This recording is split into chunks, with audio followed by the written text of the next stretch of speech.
So idol, may project tayo ngayon, trailer. Ano ito ngayon? US made yan, kaya kita nyo yung natin, yung yan, ito equalizer nya, kaya yung axle nya, yan, ibang klase kaysa sa mga Japan. Yan, ayun, papalitan na natin to dahil ayaw na nung may-ari ng ganitong setup ng axle. Papalitan natin yan, tapos yan, equalizer na yan. Ito na idol, yung kakabit nating materyales doon sa pinakita ko sa inyong project namin. Ito, saka yan, ito. Lininis namin dahil napipinturahan natin yan. Ito na yung ano, tinanggal ko na yung mga base nung equalizer ng differential. Yan, yan ang magiging forma nyan. Mga tatanggal na namin. Ay, pang ilalim natin. Yan. Tapos ito yung iba pang materials natin, pagkakabit natin doon. Yan, molye. Ito yung pinakang plate ng U-bolt. Tapos torque-rod, yan, kakabit natin yan. Ito yung equalizer natin. Yan, dininis na namin lahat yan. U-bolt. Tapos ayun yung breadcrumb, lilinis. Tapos ito mga brake shoe, linis na rin natin. Pipinturahan natin yung mga ano na yan, parts na pipinturahan.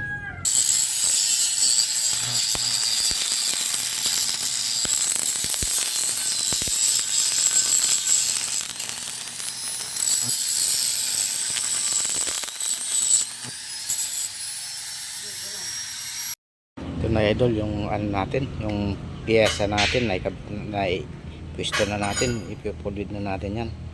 Ganyan magiging setup ng ating mga kakabit na axle with plate na yan. U-bolt na siya dyan. Yan, makikita may may butas ang katapat. Yan, dyan. Yan ang U-bolt. Ito pa yung isa. Pupugit po natin yan ngayon. At ito po, shout out po sa kasamahan ko, si Tatagi mo. Yan po ang kasamahan ko sa aking trabaho ngayon. Ayan po yung, ayan po, ano po, yung ating muling ikakabit. Yan, ito rin po yung i-bolt natin. Tapos ito yung pinakang isang ano natin. Yan, nalagyan na rin natin yung kabitan ng sinet up natin ng ibang klase yan, pang Japan yung ano natin dyan, lalagay na torque rod. Ganun din dyan. Ito yung isang equalizer na ikabit na rin natin. Para siya na set up na natin ng bago yung kabitan ng torque rod.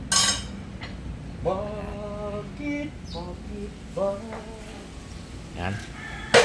Tapos ang magiging torque rod kasi niya ng ating lalagyan na yan, ito. Yan. Wala mangyayari yan pag ganyan. Bagong setup yan. Matibay kasi to. Kaya abang-abang tayo muna. Ito yung pang likuran. Naipwesto na natin din yung pang likod dyan. I-actual nating lalagay yung differential nandyan para yung clearance ng axle magkaparehas para hindi wala tayong problema.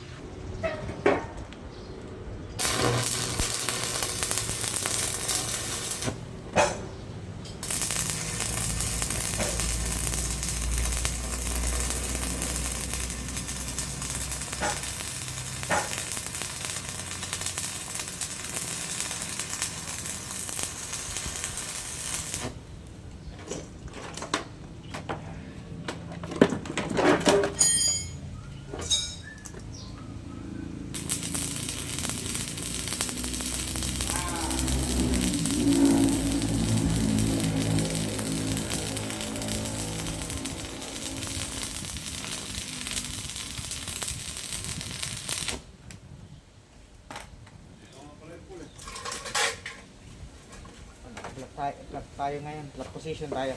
Ah. Flat position. Uy! Talaga naman. Yan po ay ano lang. Para sa mga gustong matuto. Sa mayroong may alam, pwede na po tayo mag-comment dyan sa baba. Kitang magsalaman para may iba namang idea.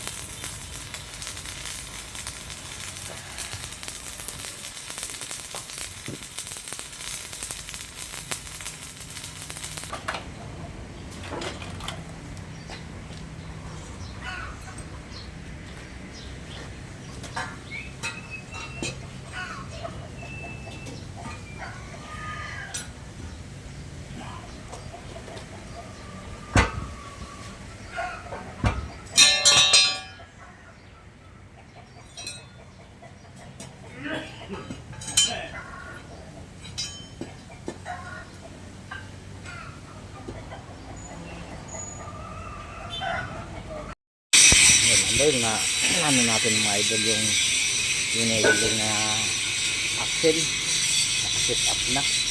Yan, lalagyan na natin ng U-bolt tapos chokeran. Nasit up na natin lahat yan. Yung hanger, yung equalizer nya okay na rin. Harapan yan, pupulid pa yan natin. Tapos yan, equalizer okay na. Andun din yung ito rin yung kabila, yung panlikod. Kasi tapos yan po ang sit up natin ngayon. Lagayan ng torque rod. Yan, sit up natin. Tapos yung hanger natin sa likod. Ganyan.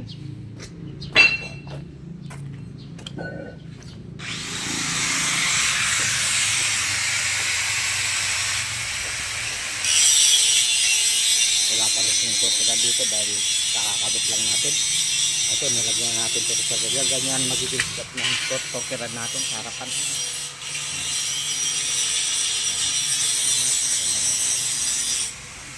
Kamuli sa harapan. Ganyan. Nilinisan na natin yung axle. Magiging step up yan. Yung mga pala mga idol, shout out sa dati kong mga kasamahan dyan at trabaho sila Kulas, paring Marlon, lahat ng hindi ko na isa-isahin sa dating mga taga-trabaho, mga kaibigan pati ko dyan, shout out sa inyo at sa mga followers kong laging sumusubaybay sa aking mga video at di ako nakakapag-upload ng madalas, kaya maraming salamat sa inyo sa suporta nyo at nawa po'y masindan nyo rin ako ng stars para naman kumita din tayo. Ito shout out sa ating kaibigan si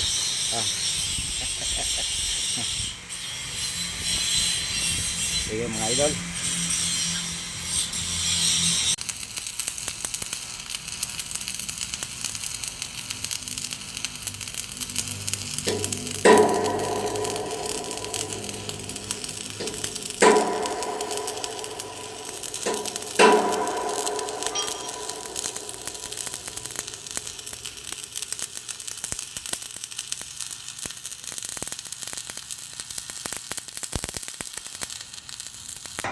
Meron pa tayong isa. Yan.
Na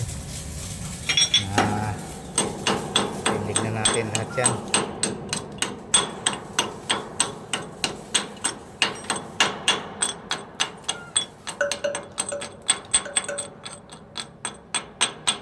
Yan.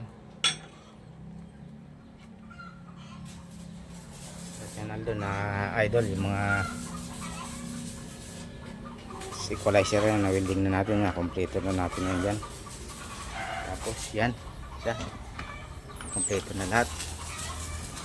Ito lalagyan na lang natin ng sapat na gulong dahil nesting lang namin para mailapat yan. Yan.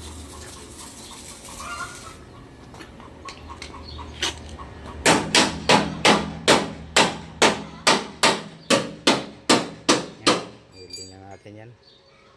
Yan. Andun yung isa. Kompleto na natin yan.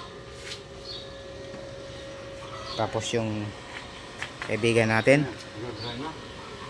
nag-repair ng tapaludo naman. Yan yung gamit nating welding. Yung maliit. Portable.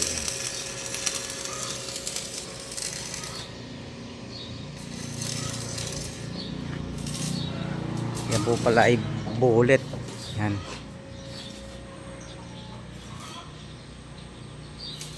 Bullet yan.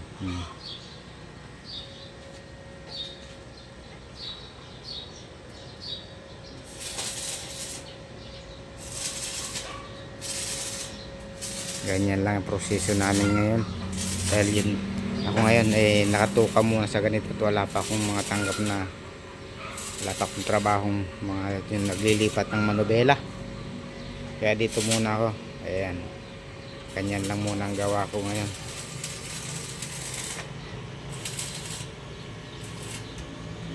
Kulang pa sa mga accessories yan. Sabay check natin. Nandiyan pa yung wala pa yung linya ng preno natin. Kaya yan lang muna mga idol. Pakikita ko na lang sa inyo ulit pagka medyo okay na. Idol, yan. Tapos na natin yung ginawa natin. Yan. Road test muna tayo. Yan.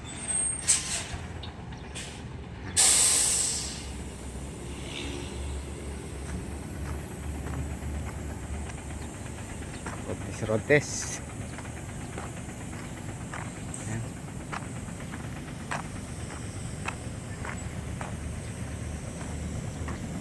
Tapos na natin. Finish na tayo. Kaya sige mga idol, thank you for watching.